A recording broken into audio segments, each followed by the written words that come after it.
क्रोधित लक्ष्मण का किष्किंधा में जाना।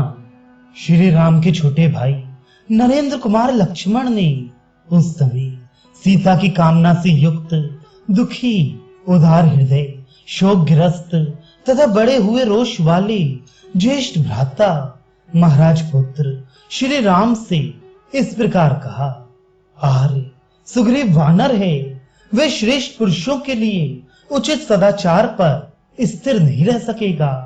सुग्रीव इस बात को भी नहीं मानता है कि अग्नि को साक्षी देकर श्री रघुनाथ जी के साथ मित्रता स्थापन रूप जो सत्कर्म किया गया है, उसी के फल से मुझे निष्कंटक राज्य भोग प्राप्त हुए ही। अतः वे वानरों की राज्य लक्ष्मी का पालन एवं उपभोग नहीं कर सकेगा, क्योंकि उसकी बुद्धि मित्र धर्म के पालन के लिए अधिक आगे नहीं बढ़ रही है। सुग्रीव की बुद्धि मारी गई है, इसलिए वह विषय भोगों में आसक्त हो गया है।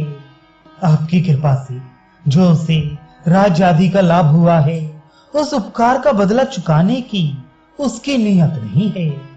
अतः अब वह भी मारा जाकर अपने बड़े भाई वीरवर वाली का दर्शन करे।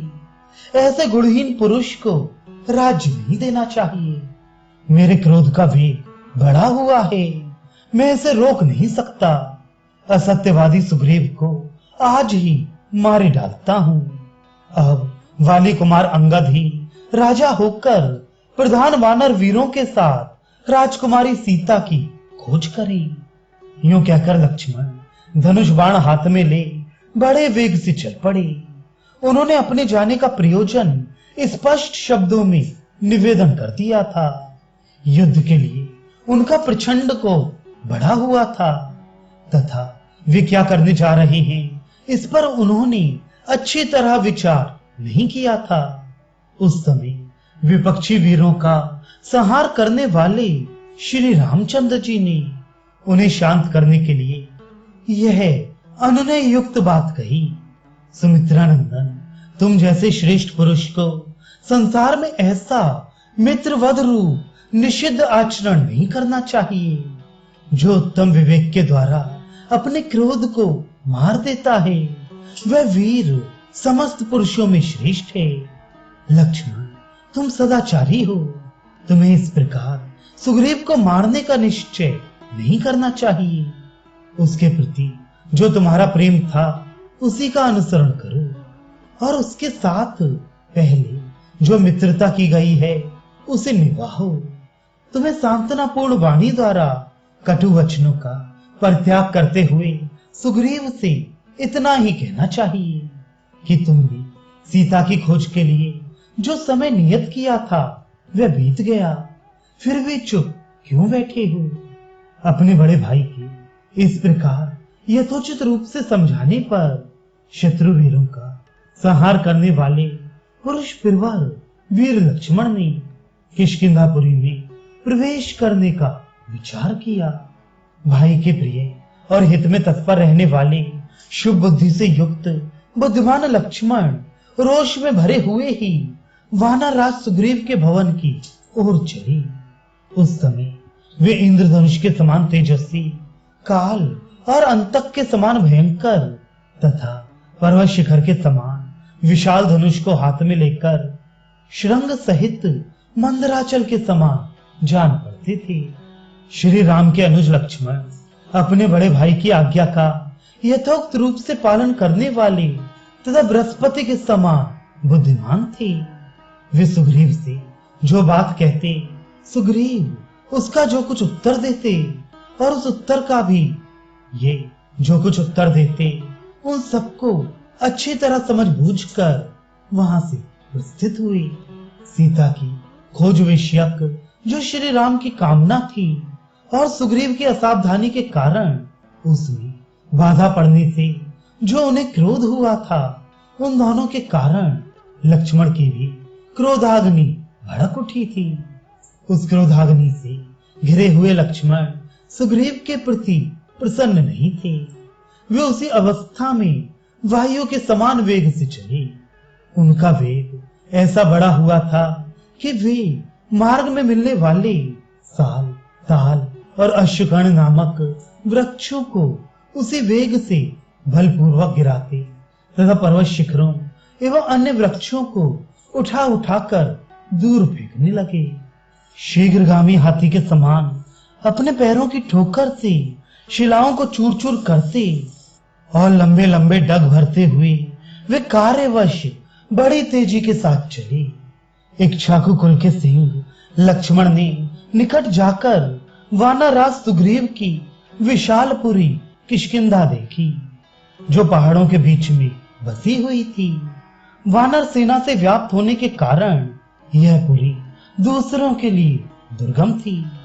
उस समय लक्ष्मण के होठ सुग्रीव के प्रति रोष से फड़क रहे थे। उन्होंने किष्किंधा के पास बहुतेरे भयंकर वानरों को देखा, जो नगर के बाहर विचर रहे थे। उन वानरों के शरीर हाथियों के समान विशाल थे। उन समस्त वानरों ने पुरुष प्रवर लक्ष्मण को देखते ही पर्वत के अंदर विद्यमान सैकड़ों शैल शिखर और बड़े बड़े वृक्ष उठा लिए। उन सबको हथियार उठाते देख लक्ष्मण दूने क्रोध से जल उठे और जलती आग में बहुत सी सूखी लकड़ियां डाल दी गई हों। इस तरह वो क्रोधित हो उठे। क्षुब्ध हुए लक्ष्मण काल, मृत्यु तथा प्रलयकालीन अग्नि के समान भयंकर दिखाई देने लगे। उन्हें देखकर उन वानरों के शरीर भय से कांपने लगे और वे सैकड़ों की संख्या में चारों दिशाओं में भाग गए। तदनंतर कई श्रेष्ठ वानरों ने सुग्रीव के महल में जाकर लक्ष्मण के आगमन और क्रोध का समाचार निवेदन किया। उस समय काम के अधीन हुए वानर राज सुग्रीव भोगासक्त हो तारा के साथ थे, इसलिए उन्होंने उन श्रेष्ठ वानरों की बातें नहीं सुनी। तब सचिव की आज्ञा से पर्वत, हाथी और मेघ के समान विशालकाय वानर, जो रोंगटे खड़े कर देने वाले थे, नगर से बाहर निकले। वे सबके सब वीर थे। वस्त्र और दांत ही उनके आयुध थे। वे बड़े विकराल दिखाई देते थे। उन सबकी दाढ़ी व्याघ्रों की दाढ़ों के समान थी और सबके नेत्र खुले हुए थे। किन्हीं में 10 हाथियों के बराबर बल तो कोई 100 हाथियों के समान बलशाली थे तथा किन्हीं किन्हीं का तेज, बल और पराक्रम 1000 हाथियों के तुल्य था। हाथ में वृक्ष लिए उन महाबली वानरों से व्याप्त हुई किष्किंधापुरी अत्यंत दुर्जय दिखाई देती थी। लक्ष्मण ने कुपित होकर उस पुरी की ओर देखा। तदनंतर वे सभी महाबली वानर पुरी की 4 दीवारी और खाई के भीतर से निकलकर प्रकट रूप से सामने आकर खड़े हो गए। आत्म संयमा वीर लक्ष्मण सुग्रीव के प्रमाद तथा अपने बड़े भाई के महत्वपूर्ण कार्य पर दृष्टिपात करके पुनः वानर राज के प्रति क्रोध के वशीभूत हो गए। वे अधिक गर्म और लंबी सांस खींचने लगे। उनके नेत्र क्रोध से लाल हो गए थे। उस समय पुरुष सिंह लक्ष्मण धूमयुक्त अग्नि के समान प्रतीत हो रहे थे। इतना ही नहीं, वे 5 मुख वाले सर्प के समान दिखाई देने लगे। बाण का फल ही उस सर्प की लपलपाती हुई जिह्वा जान पड़ता था। धनुष ही उसका विशाल शरीर था तथा वे सर्परूपी लक्ष्मण अपने तेजोमय विष से व्याप्त हो रहे थे। उस अवसर पर कुमार अंगद प्रज्वलित प्रलय अग्नि तथा क्रोध में भरे हुए नागराज शेष की भांति दृष्टिगोचर होने वाले लक्ष्मण के पास डरते डरते गए। वे अत्यंत विषाद में पड़ गए थे। महायशस्वी लक्ष्मण ने क्रोध से लाल आंखें करके अंगद को आदेश दिया, बेटा सुग्रीव को मेरे आने की सूचना दो। उनसे कहना, शत्रु दमन वीर श्री रामचंद्र जी के छोटे भाई लक्ष्मण अपने भ्राता के दुख से दुखी होकर आपके पास आए हैं और नगर द्वार पर खड़े हैं। वानर राज, यदि आपकी इच्छा हो तो उनकी आज्ञा का अच्छी तरह पालन कीजिए। शत्रुदमन, वत्स अंगद, तात, ये सुमित्रा नंदन लक्ष्मण यहाँ पधारे हैं। लक्ष्मण की कठोर वाणी से अंगद के मन में बड़ी घबराहट हुई। उनके मुख पर अत्यंत दीनता छा गई। उन वेगशाली कुमार ने वहां से निकलकर पहले वानर राज सुग्रीव के, फिर तारा के तथा रूमा के चरणों में प्रणाम किया। उग्र तेज वाले अंगद ने पहले तो पिता के दोनों पैर पकड़े, फिर अपनी माता तारा के दोनों चरणों का स्पर्श किया। तदनंतर रूमा के दोनों पैर दबाए। इसके बाद पूर्वोक्त बात कही, किंतु सुग्रीव मदमत्त एवं काम से मोहित होकर पड़े थे। निंद्रा ने उनके ऊपर पूरा अधिकार जमा लिया था, इसलिए वे जाग ना सके। इतने में बाहर क्रोध में भरे हुए लक्ष्मण को देखकर भय से मोहित चित्त हुए वानर उन्हें प्रसन्न करने के लिए दीनता पूर्वक वाणी में किलकालने लगे। लक्ष्मण पर दृष्टि पड़ते ही उन वानरों ने सुग्रीव के निकटवर्ती स्थान में एक साथ ही महान जल प्रवाह तथा वज्र की गड़गड़ाहट के समान जोर जोर से सिंहनाद किया, जिससे सुग्रीव जाग उठे। वानरों की उस भयंकर गर्जना से कपिराज सुग्रीव की नींद खुल गई। उस समय उनके नेत्र मद से चंचल और लाल हो रहे थे। मन भी स्वस्थ नहीं था। उनके गले में सुंदर पुष्पमाला शोभा दे रही थी। अंगद की पूर्वोक्त बात सुनकर उन्हीं के साथ आए हुए दो मंत्री प्रक्ष और प्रभाव ने भी, जो वानर राज के सम्मान पात्र और उदार दृष्टि वाले थे तथा राजा को अर्थ और धर्म के विषय में ऊंच नीच समझाने के लिए नियुक्त थे, लक्ष्मण के आगमन की सूचना दी। राजा के निकट खड़े हुए उन दोनों मंत्रियों ने देवराज इंद्र के समान बैठे हुए सुग्रीव को खूब सोच विचार कर निश्चित किए हुए सार्थक वचनों द्वारा प्रसन्न किया और इस प्रकार कहा, राजन, महाभाग श्री राम और लक्ष्मण दोनों भाई सत्य प्रतिज्ञ हैं। वे वास्तव में भगवत स्वरूप हैं।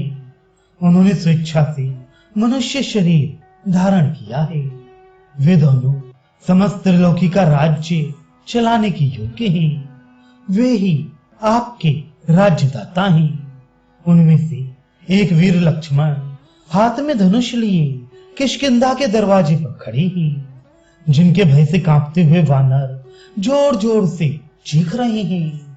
श्री राम का आदेश वाक्य ही जिनका सारथी और कर्तव्य का निश्चय ही जिनका रथ है, वे लक्ष्मण श्री राम की आज्ञा से यहाँ पधारे हैं। राजन, निष्पाप वानर राज्य लक्ष्मण ने तारावती के इन प्रिय पुत्र अंगद को आपके निकट बड़े उतावली के साथ भेजा है। वानरपति पराक्रमी लक्ष्मण क्रोध से लाल आंखें किए नगर द्वार पर उपस्थित हैं और वानरों की ओर इस तरह देख रहे हैं मानो वे अपनी नेत्राग्नि से उन्हें दग्ध कर डालेंगे। महाराज, आप शीघ्र चलें तथा पुत्र और बंधु बांधवों के साथ उनके चरणों में मस्तक नवाएं और इस प्रकार आज उनका रोष शांत करें। राजन, धर्मात्मा श्री राम जैसा कहते हैं, सावधानी के साथ उसका पालन कीजिए। आप अपनी दी हुई बात पर अटल रहिए और सत्य प्रतिज्ञ बनिए।